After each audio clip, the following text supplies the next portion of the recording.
ಒಂದು ಜೀವಕ್ಕೆ ಜೀವವನ್ನ ಕೊಡ್ಲಿಕ್ಕಾಗ್ಲಿಲ್ಲ ಅಂದ್ರೆ ಪ್ರಾಣವನ್ನ ತೆಗೆಯುವಂತ ಅಧಿಕಾರ ಕೊಟ್ಟವರು ಯಾರು? ನೋಡಿ, ಇತ್ತೀಚೆಗೆ ನಿನ್ನೆ ಮೊನ್ನೆ ನಡೆದಿರ್ತಕ್ಕಂಥ ಒಂದು ಘಟನೆ, ಅಣ್ಣ ತಮ್ಮಂದಿರ ವ್ಯಾಜ್ಯ ಆಸ್ತಿ ಮಾತಿಗೆ ಏನೋ ಅಣ್ಣ ಒಂಚೂರು ಹೆಚ್ಚಾಗಿ ತಗೊಂಡಿದ್ರು ಆಯ್ತಿತ್ತು, ತಮ್ಮ ಒಂಚೂರು ಹೆಚ್ಚಾಗಿ ತಗೊಂಡಿದ್ರು ಆಯ್ತಿತ್ತು. ಶಾಶ್ವತವಲ್ಲ ಆಸ್ತಿ. ಇವತ್ತು ಇಲ್ಲಿ ಯಜಮಾನರು ಎಲ್ಲಾನು ಬಿಟ್ಟೋಗಿದ್ದಾರಲ್ಲ, ಏನಾದ್ರೂ ತಗೊಂಡೋಗಿದ್ದಾರ? ಹಿಂದಕ್ಕೆ ವಾಪಸ್ ತಗೊಂಡೋಗಿದ್ದಾರಾ? ಇಲ್ಲ.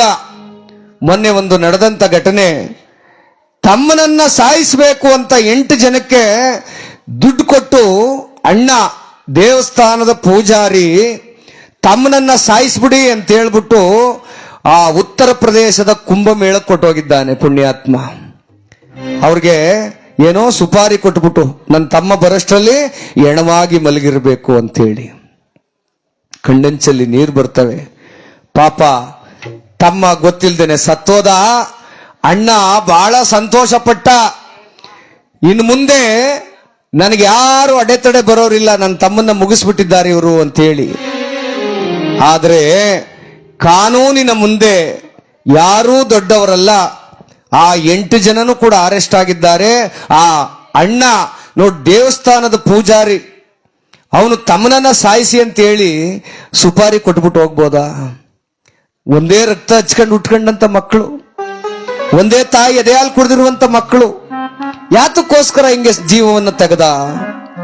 ಇವನು ಆಸ್ತಿ ಸಾವಿರಾರು ವರ್ಷ ಬದುಕ್ತಿದ್ನ. 1 ಕ್ವಿಂಟಲೋ, 5 ಕ್ವಿಂಟಲೋ, 1 ಎಕರೆಲೋ, ಸಾವಿರಾರು ವರ್ಷ ಬದುಕ್ತಿದ್ನ ಅದರಲ್ಲಿ? ಇಲ್ಲ. ಇವತ್ತು ಜೈಲಲ್ಲಿದ್ದಾನೆ. ಹೆಂಡತಿ ಮಕ್ಕಳು ಅನಾಥರಾದ್ರು, ತಮ್ಮನ ಮಕ್ಕಳು ಅನಾಥರಾದ್ರು, ಈ ಸಾಯಿಸ್ತವನ ಮಕ್ಕಳು ಅನಾಥರಾಗಿದ್ದಾರೆ ಇವತ್ತು. ಯಾಕೆ ಈ ಮಾತನ್ನು ಹೇಳ್ತಾ ಇದ್ದೀನಿ ಅಂದ್ರೆ, ಮನಸ್ಸಿನೊಳಗಡೆ ದ್ವೇಷ, ಅಸೂಯೆ, ಅಹಂಕಾರವನ್ನ ಬಿಡಬೇಕು ನಾವು.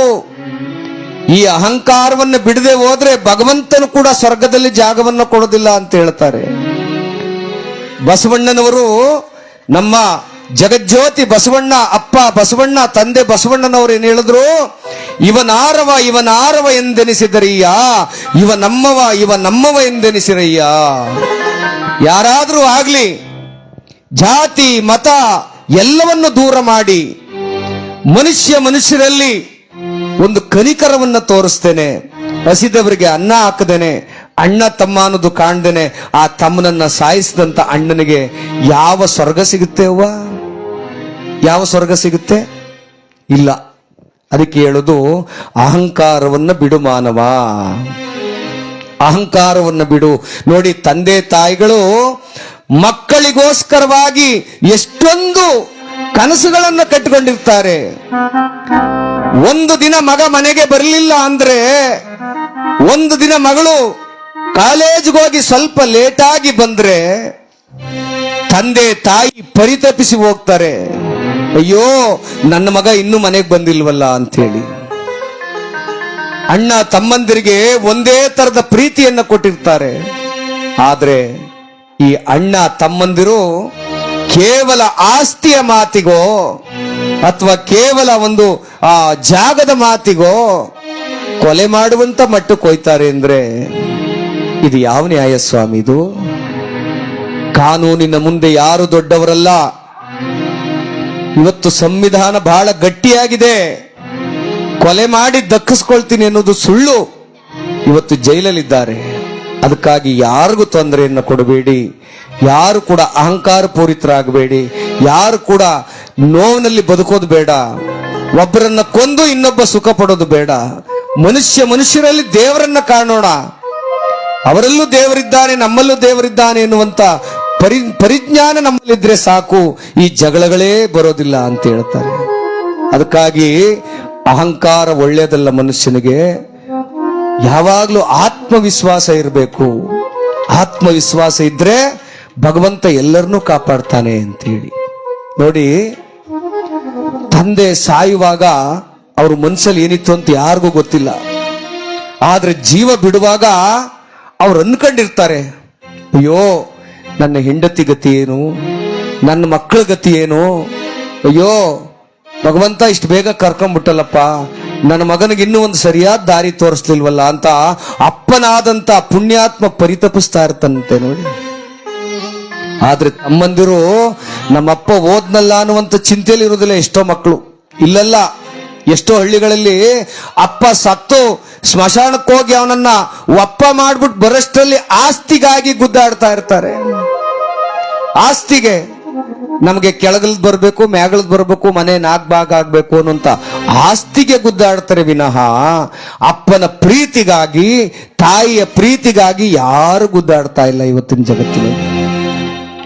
ಗಂಡ ಹೆಂಡತಿ ನಡುವೆ ಅವಿನಾಭಾವ ಸಂಬಂಧ ಇರಬೇಕು. 20 ವರ್ಷ ಸುಖವಾಗಿ ಬಾಳ್ತಾರೆ ಗಂಡ ಹೆಂಡತಿ. ಜಗಳ ಬರೋದು ಸಹಜ. ಹಾಗಂತೇಳಿ ಹೆಂಡತಿಯನ್ನ ಗಂಡ ಬಿಡ್ಲಿಕ್ಕಾಗುದಿಲ್ಲ, ಗಂಡನನ್ನ ಹೆಂಡತಿ ಬಿಡ್ಲಿಕ್ಕಾಗುದಿಲ್ಲ. ಇದು ನಮ್ಮ ಸಂಪ್ರದಾಯ. ಅವರಲ್ಲೂ ಕೂಡ ಹೊಂದಾಣಿಕೆ ಅನ್ನೋದು ಬಹಳ ಮುಖ್ಯ. ಆವಾಗ ಮನೆ ನಿಜವಾಗ್ಲೂ ಕೂಡ ಶಾಂತಿ ನೆಲೆಸಿದ ಮನೆಯಾಗ್ತದೆ, ಸಂಭ್ರಮ ನೆಲೆಸಿದ ಮನೆಯಾಗ್ತದೆ. ಅದಕ್ಕಾಗಿ ನಾವೆಲ್ಲ ಪ್ರೀತಿಯಿಂದ ನೋಡಿ, ಈ ಜಗಳದಿಂದ ಏನು ಲಾಭ ಇಲ್ಲ ಅನ್ನೋದು ಗೊತ್ತಾಗಿದೆ ನಮಗೆ. ಸ್ವಲ್ಪ ತಾಳ್ಮೆಯಿಂದ ಪ್ರೀತಿಯಿಂದ ಮನೆ ಬಾಗಿಲಿಗೆ ಬಂದವರಿಗೆ ಒಂದು ತುತ್ತು ಅನ್ನ ಹಾಕಿ ಪ್ರೀತಿಯಿಂದ ಮಾತಾಡಿಸಿದ್ರೆ ನಿಮಗೆ ಸಿಗುವಂತ ಪುಣ್ಯವೇ ಅದು ಅಂತ ಆ ಭಗವಂತನಾದವನು ಹೇಳುವಾಗ ನಾವು ಕೂಡ ಹಾಗೆ ಮನುಷ್ಯರಾಗಿ ಬದುಕೋಣ, ಮಾನವರಾಗಿ ಬದುಕೋಣ.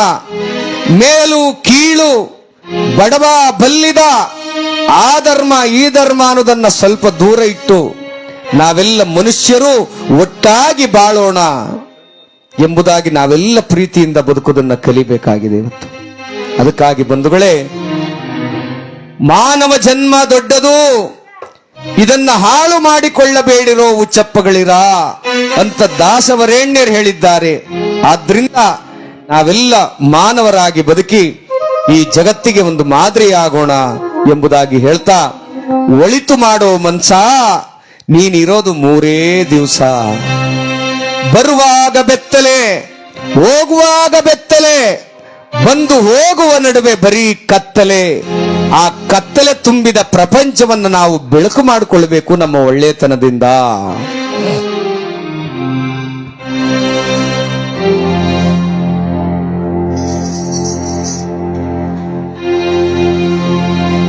ಸ್ವರ್ಗ ನರಕ ಎಲ್ಲ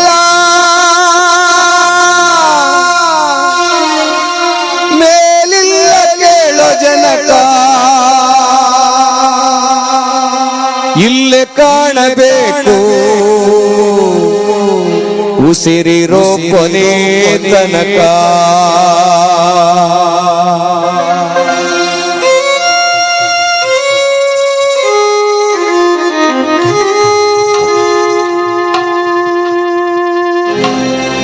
ಒಳಿತು ಮಾಡು ಮನಸ ನೀನಿರೋದು 3 ದಿವಸ. ಒಳಿತು ಮಾಡು ಮನಸ ನೀನಿರೋದು 3 ದಿವಸ. ಉಸಿರು ನಿಂತ ಮ್ಯಾಲೆ ನಿನ್ನ ಹೆಸರು ಹೇಳುತ್ತಾರ. ಉಸಿರು ನಿಂತ ಮ್ಯಾಲೆ ನಿನ್ನ ಹೆಸರು ಹೇಳುತ್ತಾರ. ಹೆಣ ಅನ್ನುತ್ತಾರ, ಮಣ್ಣಾಗ ಉಳುತ್ತಾರ, ಚಚ್ಚ ಕಟ್ಟುತ್ತಾರ, ನಿನ್ನ ಸುಟ್ಟು ಹಾಕುತ್ತಾರ. ಒಳಿತು ಮಾಡು ಮನಸ ನೀನಿರೋದು 3 ದಿವಸ.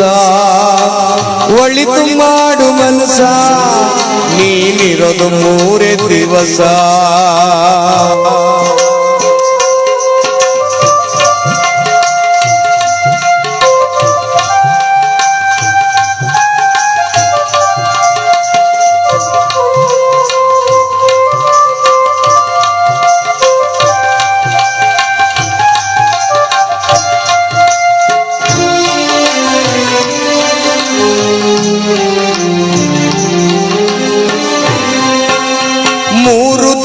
ಸಂತೆ ನಗು ನಗುತ್ತ ಮಾಡಬೇಕು, ವೇಷವೆಂಬ ಕಂತೆ ನೀ ಸುಟ್ಟು ಹಾಕಬೇಕು.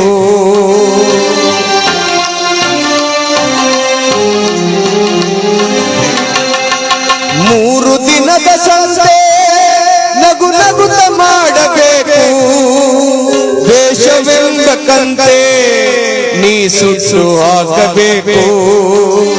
ಪ್ರೀತಿ ಪ್ರೇಮ ಹಂಚಿ ನೀನು ಹೋಗಬೇಕು ಅಲ್ಲಿ, ಸತ್ತ ಮೇಲೂ ನಿನಗೆ ಹೆಸರು ಉಂಟು ಇಲ್ಲಿ. ಪ್ರೀತಿ ಪ್ರೇಮ ಹಂಚಿ ನೀನು ಹೋಗಬೇಕು ಅಲ್ಲಿ, ಸತ್ತ ಮೇಲೂ ನಿನಗೆ ಹೆಸರು ಉಂಟು ಇಲ್ಲಿ. ಭೂಮಿಯಲ್ಲಿರೋದು ಬಾಡಿಗೆ ಮನೆಯಾಗೆ ಮ್ಯಾಲೆ ಹೋಗಬೇಕು. ನಮ್ಮ ಸ್ವಂತ ಮನೆಗೆ ಬರಲು ಏನು ತಂದೆ ಅಣ್ಣ, ಬರದು ಏನು ಹಿಂದೆ. ಒಳಿತು ಮಾಡು ಮನಸ, ನೀನಿರೋದು 3 ದಿವಸ. ಒಳಿತು ಮಾಡು ಮನಸ, ನೀನಿರೋದು 3 ದಿವಸ.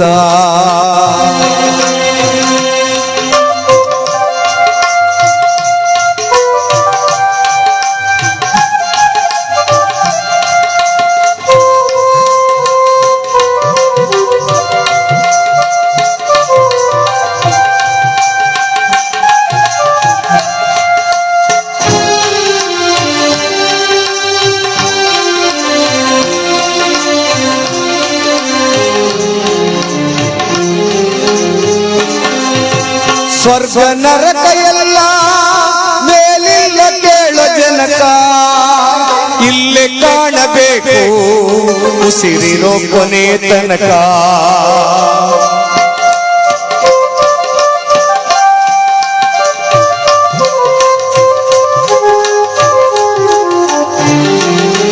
ಸ್ವರ್ಗ ನರಕ ಎಲ್ಲ ಮೇಲಿಲ್ಲ ಕೇಳೋ ಜನಕ, ಇಲ್ಲೇ ಕಾಣಬೇಕು ಉಸಿರಿರೋ ಕೊನೆ ತನಕ.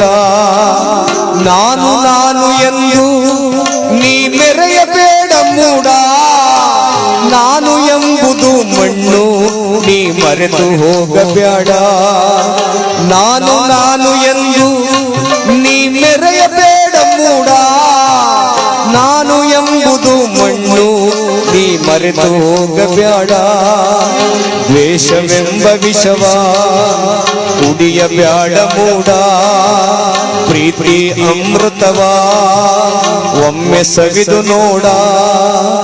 ಅದೇ ಸ್ವರ್ಗ ಕೇಳ ಮನುಜನಾಗಿ ಬಾಳ. ಒಳಿತು ಮಾಡು ಮನಸ, ನೀನಿರೋದು ಉಸಿರು. ಉಸಿರು ನಿಂತ ಮ್ಯಾಲೆ ನಿನ್ನ ಹೆಸರು ಹೇಳುತ್ತಾರ, ಹೆಣ ಅನ್ನುತ್ತಾರ, ಮಣ್ಣಾಗ ಓಳುತ್ತಾರ, ಚಚ್ಚ ಕಟ್ಟುತ್ತಾರ, ನಿನ್ನ ಸುಟ್ಟು ಹಾಕುತ್ತಾರ. ಒಳಿತು ಮಾಡು ಮನಸ, ನೀನಿರೋದು 3 ದಿವಸ. ಒಳಿತು ಮಾಡು ಮನಸ, ನೀರೋದು 3 ದಿವಸ.